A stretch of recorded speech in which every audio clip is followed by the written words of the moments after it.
क्योंकि ये सरकार संविधान के खिलाफ है। ये सरकार बाबा साहब के जो दिया गया है संविधान उसके खिलाफ है। डॉक्टर राम मनोहर लोहिया ने जो सिद्धांत दिया उसके खिलाफ सरकार की। जो नेता सदन ने समाजवाद का पहाड़ा पढ़ाया इस सदन में, वो किसकी स्पीच थी? का हिंदी कर करके आप समाजवाद हमें समझा रहे हो। बाबा साहब भीमराव अम्बेडकर जी का दिया संविधान जो प्रेम्बल है, जो समाजवाद है, जिसका हम आप सब शपथ लेते हैं, और उसके बारे में आपके ये शब्द हैं, ये विचार है। वो उस समय कहना चाहिए था ना, उस समय डिबेट थी, मैं अध्यक्ष महोदय बात शुरू होने से पहले ये जो अंग्रेजी में कहां से सीख करके समाजवाद आए थे, मुझे याद है महोदय वो स्पीच किसकी थी जो हिंदी में नेता सदन ने ये तो नहीं कहा। अध्यक्ष महोदय, ये हमारे देश की आजादी जो मिली है, न जाने कितनी कुर्बानियां देनी पड़ी। जो इस मुल्क में अंग्रेज आए, उन्होंने न जाने कितनों को फांसी पे चढ़ा दिया जी। मैं अध्यक्ष महोदय आपके माध्यम से ये जानना चाहता हूं, क्योंकि नेता सदन ने किसकी स्पीच का जो हिंदी में यहां समाजवाद को समझाने की कोशिश की थी, क्योंकि नेता सदन नहीं है। अध्यक्ष महोदय, मैं आपसे माननीय मंत्री जी से मैं जानना चाहता हूं कि जो नेता सदन ने समाजवाद का पहाड़ा पढ़ाया इस सदन में, वो किसकी स्पीच थी? क्या हम अंग्रेजों से, और आप तो उस शहर के शाहजहांपुर में जहां पर बलिदानों को जो बलिदानी रहे, जिन्होंने जीवन दे दिया, शहादत की हुई, वहां के लोग, और आप एक देश के किसी एक प्राइम मिनिस्टर का किस रूप में किस वजह से भाषण दिया था, उसका हिंदी कर करके आप समाजवाद हमें समझा रहे हो। बाबा साहब भीमराव अम्बेडकर जी का दिया संविधान जो प्रेम्बल है, जो समाजवाद है, जिसका हम आप सब शपथ लेते हैं, और उसके बारे में आपके ये शब्द हैं, ये विचार है। चलिए, वो उस समय कहना चाहिए था ना, उस समय डिबेट थी, बात शुरू होने से पहले ये जो अंग्रेजी में कहां से सीख करके समाजवाद आए थे, मुझे याद है एक बार नेता सदन जब दूसरे सदन में थे, तो न जान के कहां से समाजवाद की परिभाषा लेकर के आए थे। इस सदन में आए तो फिर एक और परिभाषा लेकर के आए। अगर अध्यक्ष महोदय अनुमति दें तो मैं वो अंग्रेजी जो है जिसकी हिंदी की है आपने, मैं माननीय मंत्री जी जानना चाहूंगा किसकी अंग्रेजी हिंदी कर दी उन्होंने? नहीं माननीय मंत्री जी, वो विषय उस समय आया था, तो उस समय उसके बाद भी चर्चा के लिए फ्लोर खुला था, तो उस समय इस बात को ले आते, उस समय इस बात को कह देते, मैंने रोका तो था नहीं। अपनी बात कहने का आपके पास अधिकार था, आप उस समय पूरी बात कहते, आपको अपनी बात कहने का पूरा अधिकार है। अभी भी आपने पूरी बात कही। जिस समय माननीय नेता सदन ने कोई बात कही, उसके बाद भी बहुत सारे माननीय सदस्यों को अवसर मिला, उन्होंने अपनी बात कही। उस समय माननीय पांडे जी भी उपस्थित थे, खड़े होकर अपनी बात कह रहे थे, मैंने उनको रोका तो था नहीं।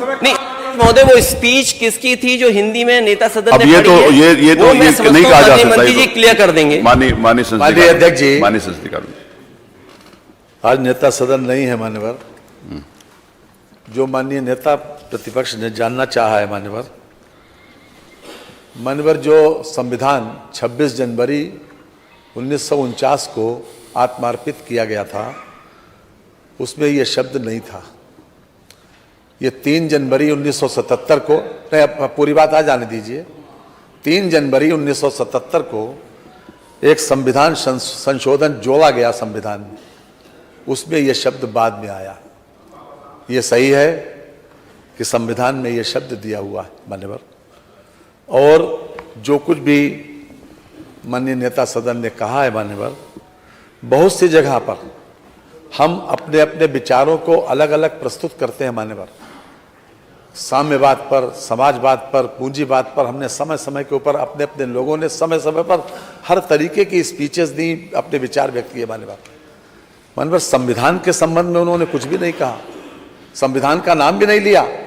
कोई भी व्यक्ति किस परिप्रेक्ष्य में कौन सी बात कहता है, उनका विचार किस विषय पर क्या क्या विचार आया है, ये अलग बात है। संविधान के प्रति पूरा आदर है, पूरा सम्मान है, हमने संविधान की शपथ ली है, हम उसको निभाएंगे भी, लेकिन उसको उस परिप्रेक्ष्य में जोड़ा नहीं जाना चाहिए। हमारा किस विषय के ऊपर क्या विचार है, उसको दोनों चीजों को कलम मत करिए। संविधान अपने आप, संविधान को कोट नहीं किया, संविधान को किसी प्रकार से उन्होंने उद्धृत नहीं किया, इसलिए उसको ये लाना नहीं चाहिए और ये नियम 300 बनाई असामान्य, इसको आग्रह किया जाए। मैंने स्वीकार ही नहीं किया। सदन कल दिनांक 2 मार्च को आपके नियमावली में भी है, 2 मार्च को ये बात आई थी पार्टी के संविधान कि उत्तर प्रदेश द्वारा विसूचित विशेषाधिकार हनन एवं सदन की अवमानना की सूचना की विशेषाधिकार समिति 2022-23 द्वारा किए गए संस्तुतियों के ऊपर विचार। सदन द्वारा ये आदेशित किया जाता है कि विशेषाधिकार हनन के दोषी अधिकारियों एवं कर्मचारियों को सदन के समक्ष पेश किया जाए। मार्शल इस बार में रिपोर्ट प्रस्तुत करें। अध्यक्ष महोदय, विशेषाधिकार ये ले लें। स्पीकर पूर्व में स्पीकर साहब रहे, वो अपनी बात रख रहे थे, किसी ने सुना ही नहीं। देखिए, इसको विशेषाधिकार का ले लें। मुझे लगता है कि आप इंटरेस्टेड ना हो तो फिर जो दी गई थी किसी सदन की, वो किसकी आपने हिंदी कर दिया? क्या आप समाजवाद को इस तरीके से कहेंगे? माननीय नेता, मैं अध्यक्ष महोदय सरकार के और उसे हम इस सदन से वॉकआउट करते हैं समाजवादी लोग, क्योंकि ये सरकार संविधान के खिलाफ है।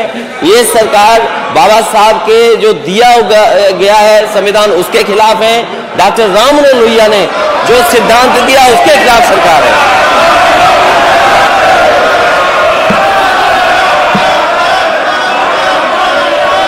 विशेषाधिकार हनन एवं सदन की अवमानना के दोषी समस्त अधिकारी तथा कर्मचारी विधानसभा परिसर में आ चुके हैं। मार्शल द्वारा रिपोर्ट दी गई है। सदन को सूचना 14वीं विधानसभा की विशेषाधिकार समिति 2005-6 के प्रथम प्रतिवेदन की गई संस्तुतियां एवं 18वीं विधानसभा की विशेषाधिकार समिति 2022-23 की दिनांक 7 फरवरी 2023 व 27 फरवरी 2023 की बैठकों में की गई संस्तुतियां। आपस में बात नहीं प्लीज, इतने गंभीर विषय के ऊपर भी आप आपस में बात करें।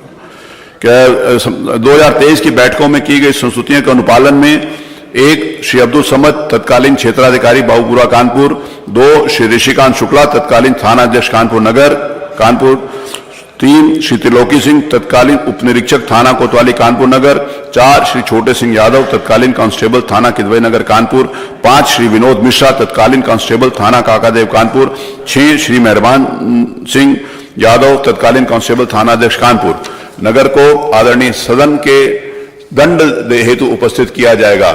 विशेषाधिकार की अवहेलना एवं आदरणीय सदन की अवमानना के लिए दोषी श्री अब्दुल समद तत्कालीन क्षेत्राधिकारी कानपुर, श्री ऋषिकांत शुक्ला तत्कालीन थानाध्यक्ष किदवई नगर, श्री त्रिलोकी सिंह तत्कालीन उपनिरीक्षक थाना कोतवाली कानपुर नगर, श्री छोटे सिंह यादव तत्कालीन कांस्टेबल थाना किदवई नगर कानपुर, श्री विनोद मिश्रा तत्कालीन कांस्टेबल थाना काकादेव कानपुर, श्री मेहरबान सिंह यादव तत्कालीन कांस्टेबल थाना कानपुर नगर को आदरणीय सदन में उपस्थित होने के आदेश निर्गत किए गए थे। मार्शल विधानसभा की रिपोर्ट के अनुसार उक्त समक्ष दोषी विधानसभा भवन में पहुंच गए। इन समक्ष दोषी व्यक्तियों को आदरणीय सदन के समक्ष प्रस्तुत किया जाए।